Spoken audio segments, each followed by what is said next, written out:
welcome back to another episode of the Female Empowered Podcast. I'm your host, Christa Gurka, and today we have part two of the episode we aired last week, where I got to interview the amazing Uncanny Content team, Lauren and Latasha, where I interviewed them about their expert advice on building a personal brand. And now this is part two. So, this podcast, what we're going to actually be talking about is how to build a personal brand as a FitBiz studio owner, wellness owner, private pay, physical therapy practice owner, how you build a personal brand. And I get a lot of questions about this. Like, we have a lot of people in our inner circle group that are trying to build personal brands in addition to their brick and mortar locations. And they're two different beasts, but they are also very much complementary to each other. So I get a lot of questions about this. And so I decided, why not do a podcast episode about it? So that's what we're going to do today. So most of us as brick and mortar studio owners will focus, the majority of our effort and energy on building our brick and mortar. And so as we get that streamlined and operational and going well, we may want to consider how we grow our personal brand, which will also help fuel and feed our brick and mortar and our company brand. So what we want to think about is like, how does our personal brand impact that? How do people get to build trust with us and eventually want to come to our brick and mortar? How do people want to reach out to us for other opportunities such as public speaking, conferences, and all of that? So that's basically what we're going to start with today. Now, if some of you are like, well, I don't want my business to be about me. Yeah, no, I agree with you. That's why when I started the Pilates studios, I didn't make it Christa Gurka Pilates or CG Pilates. It's Pilates in the Grove, because I always knew that I didn't want it to be about me. And I always knew that at some point I was going to hope to sell it something. And if you have a business that revolves around you, it's not really sellable. I mean, there are people that have done it, but it's not, especially a brick and mortar, not really sellable. So little by little, I started branching off into promoting my personal brand, Christa Gurka.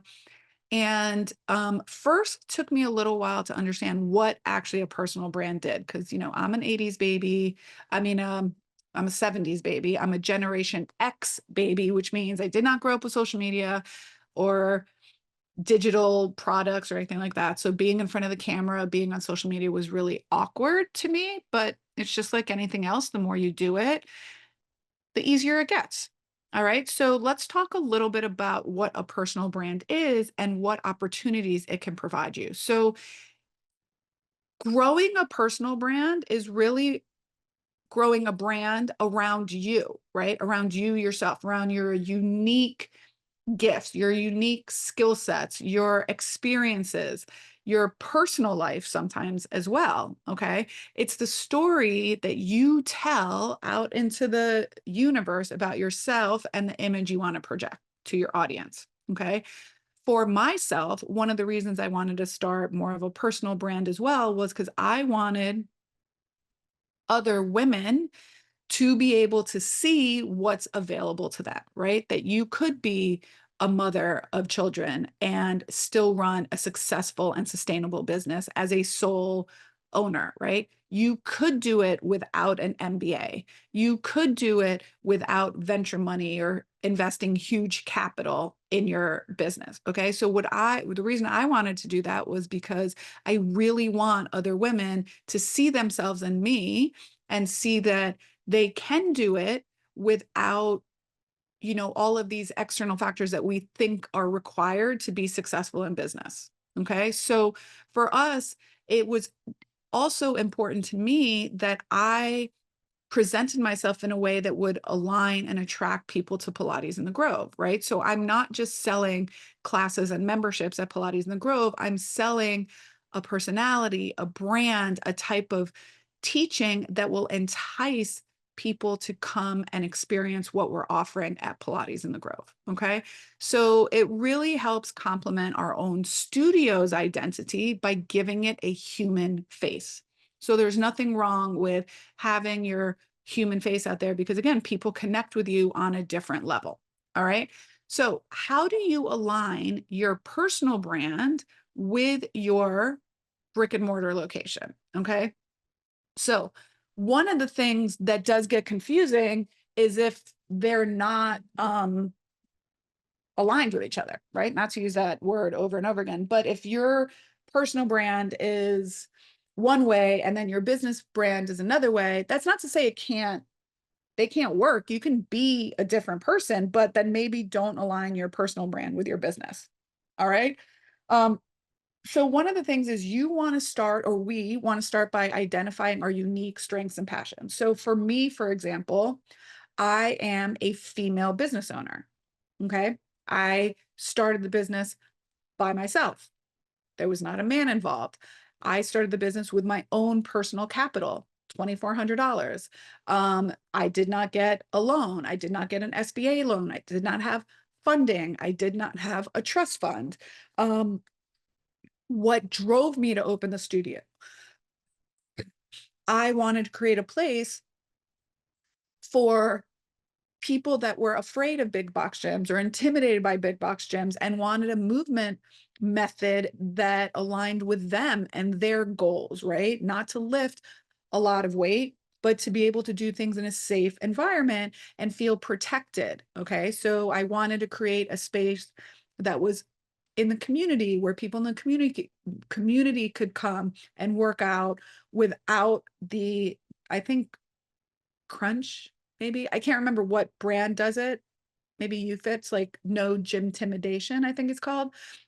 So, but that was what I kind of wanted before that was a catchphrase. All right. So one of the things I do is I frequently talk about that.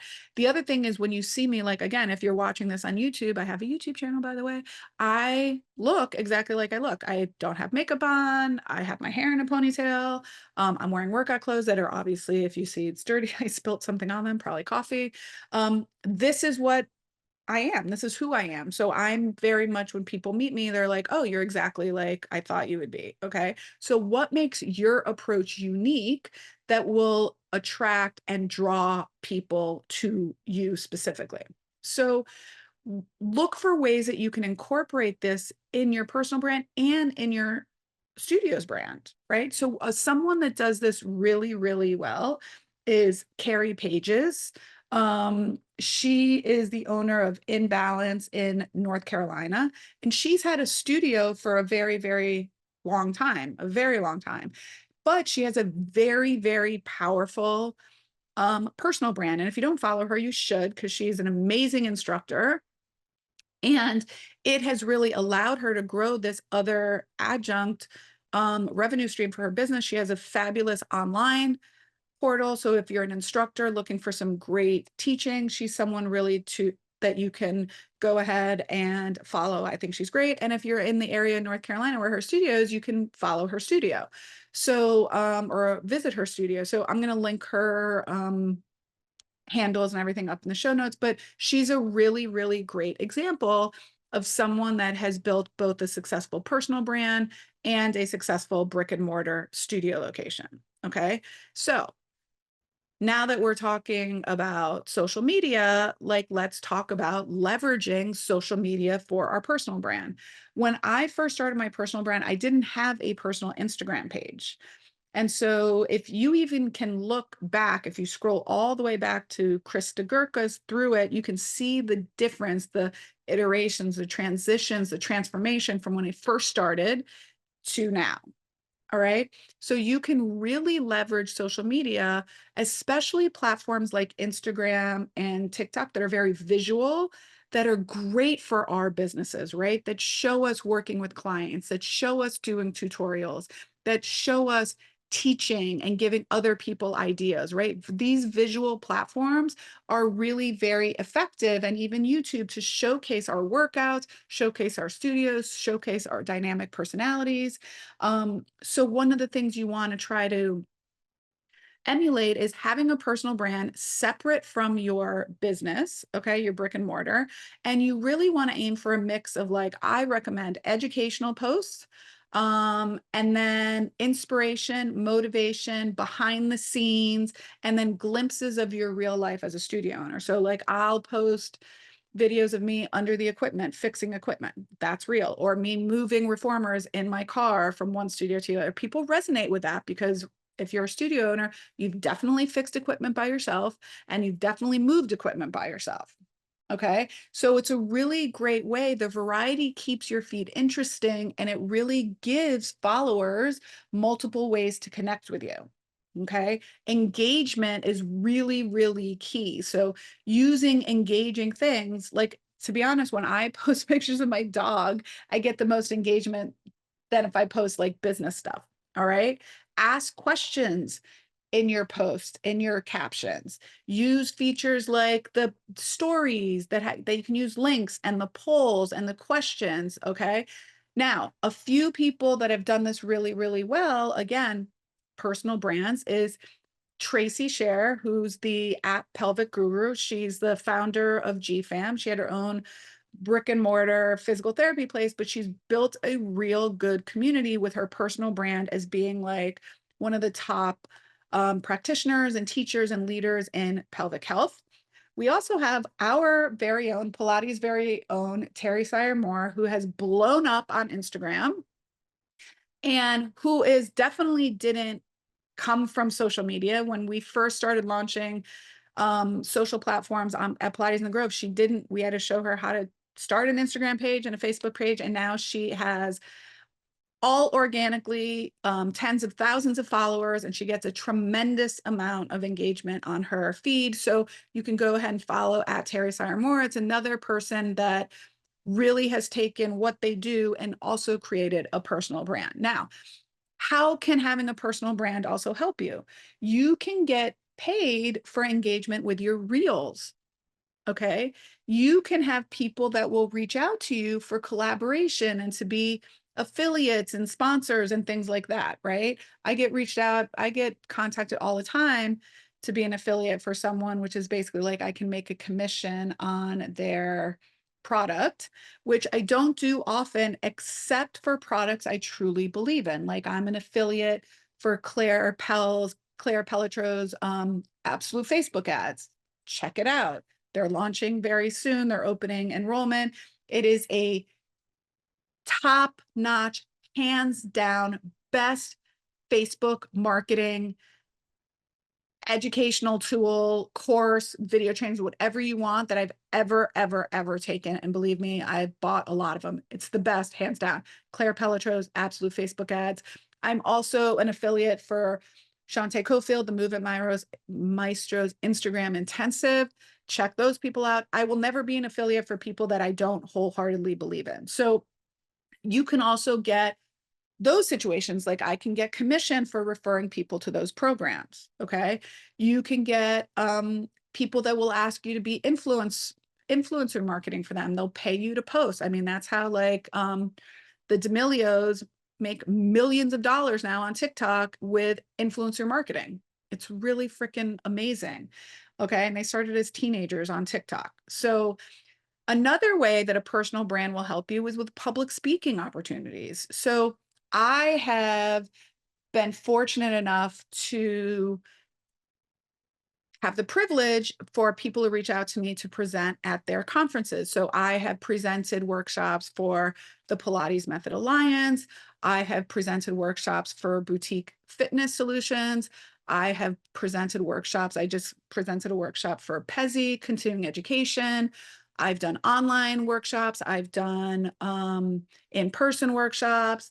You can get paid for these presentations, right? So you can have speaking fees. So having a personal brand that highlights you as an expert in a certain area will give you more access, put you in front of more people, get people to then follow you on social media where you can promote your own continuing education or your own teacher trainings, or, you know, when they come into your area, they will come to your studio. So I actually just presented at Pezzi, And I presented, my workshop was a 4-hour workshop for how to incorporate Pilates to affect treatment outcomes in your patients. So specifically for physical therapists, and I had two people actually in my conference, and I said, "Oh, are you here for the rest of the time?" And they said, "No, I've been following you for a long time, and when I saw you were presenting, I came just for this." So that's so great, right? And I earned affiliate commissions on posting that and sharing that with people. And so I got a little bit of commission back when people registered under my link. So being able to have opportunities to speak at local health events, wellness events, doing editorials, people reach out to you for quotes and things like that. Even if you don't get paid, it still legitimizes you as an expert that may help you down the road, right? So maybe eventually you want to get paid, or you're pitching yourself to get paid for public speaking engagements. You can develop these like one sheets that will have, I was featured in this article, I was featured in this magazine, I was a keynote speaker for this, I did this online presentation, et cetera, et cetera. And it just builds your repository of media outlets that gives you more access, authenticity, legitimacy for other people to eventually pay you for that. Okay. So you can really, the sky's the limit when it comes to speaking opportunities now, especially with the combination of online, digital, virtual, podcast, et cetera, et cetera. Okay. So one other ways are blogs. Okay. Social media and public speaking are great, but other channels, including having longer form content like blogs, can be really powerful. The CEO of Lindywell, Robin Long, began her journey as an online influencer really with a blog that was about Pilates at home and moms. So if you go follow lindywell.com, it's now a huge platform of online fitness, but her story, Robin, really started with her blog. She had a blog, I think, I don't know, 10 years ago or something like that. And that's how it started. It just organically blossomed into this whole big online platform now, right? So podcasting, being a guest on someone else's podcast. If starting your own seems daunting, try guest starring on other people's podcasts. Reach out to them, pitch yourself to them as a potential guest to get in front of like-minded audiences, right? So there's lots of ways to get your personal brand out in front of people that could eventually become clients and customers. Now, the one thing I want to emphasize is being truly authentic to who you are. All right. When people start personal brands, a lot of times, and I for sure was like this, was we start to look at other things that are out there and are like, oh, that's how I should be. And it never sits. People can see straight through that. So, for example, I curse a lot. So my podcast is graded explicit out there. So this is who I am. This is who I am. And it's much easier to sit in your authenticity and truly be who you are. And then it really does start to attract people that are like, I want to work with her, or I want to go to a class with her, or being funny, even if you're self-deprecating a little bit, but that's what people resonate with. That's what people resonate with. Okay. I was just saying that I went to the Olympics and I was in Paris and France, yeah, of course, and Madrid and London. And it was so hot there. And I am in the middle of menopause. So my hot flashes, I was dying. I was like, if you're again watching me on YouTube, go check it out. I had all these fans that I'm like fanning myself with. And I got so much engagement on my social platform by posting those personal stories, more than I've ever gotten in my life. Hundreds of views and 5, 6, 700 views on my stories and comments and engagement and likes and all this stuff. And people really resonated with that. They said they thought it was really funny. And so then it just, in the future, that people start following, people start engaging. And then now Instagram's like, oh, we should put more of her stuff out there. Okay. So those are the little things. Just share your struggles, right? Let your personality shine. Be Start creating those loyal relationships with your clients and followers, and be consistent. Okay. Be consistent. Make your look, make your voice, make your messaging be consistent on all of your platforms. Now, like I said, remember, building a personal brand or doing anything worthwhile is a marathon. It's not a sprint.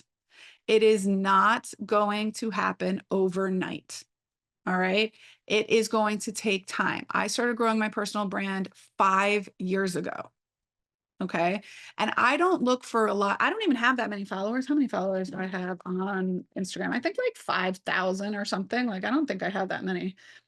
So, but it's really about the engagement, right? It's really just about, am I reaching the people that I want to be reaching there, right? And a lot of times I don't look for my growth in numbers. I just look for, is this message that I'm doing, is it hitting out there? Are people resonating with it? Are people finding it funny? I like to be funny. Okay.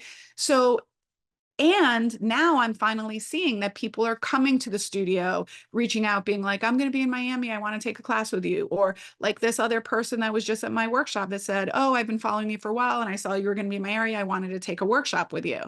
People that are reaching out to go to our teacher training program because myself and Terry, who's also the head instructor of our teacher training program, they want to learn from us, et cetera, et cetera. So it helps us stand out in a crowded market.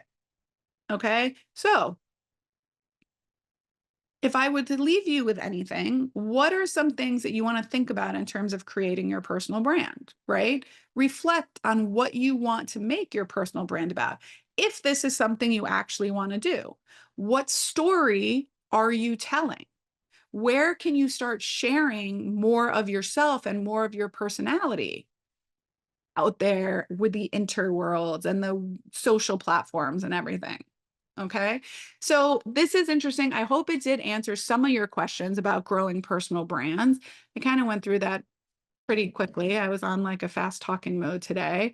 The next episode, we will be discussing ideas for updating your studio as we head into fall and as we head into the last quarter of the year, and any changes you may want to make before we wrap up 2025. So until then, keep growing, keep sweating, keep shining. And until next time, my friends, bye for now.